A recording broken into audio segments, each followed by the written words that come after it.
Қайырлы күн достар, бүгін сіздерге каркаде чайын дайындайтын боламын.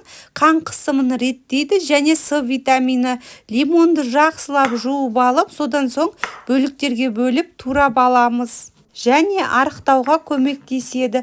Менің каналыма тіркеліп алыңыздар, пайдалы рецептерді сіздермен бөлісе отырамын.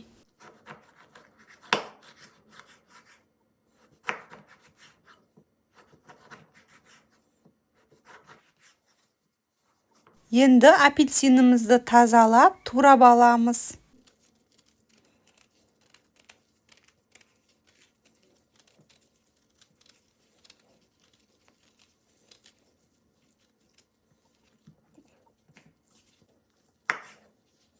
Апельсинді турап алдық, алмамызды да жуып тазалап, бөліктерге бөліп аламыз.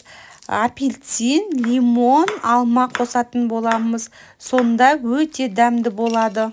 Бір ас қасық каркадемізді салып, чайникке, содан соң турап алған жеміс-жидектерімізді саламыз. Және бір шай қасық балымызды салып, қайнап тұрған ыстық суымызды құямыз.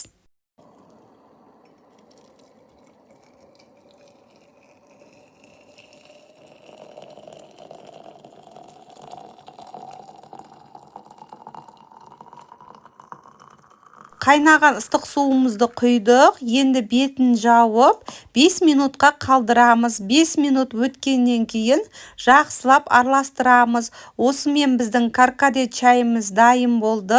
Ас болсын. Алдағы уақытта сіздерге денсаулықтарыңызға пайдалы рецептермен бөлісемін. Менің каналыма тіркеліп алыңыздар және рецепт ұнаса достарыңызбен бөлісіп қойыңыздар. Мен өте қуанышты боламын.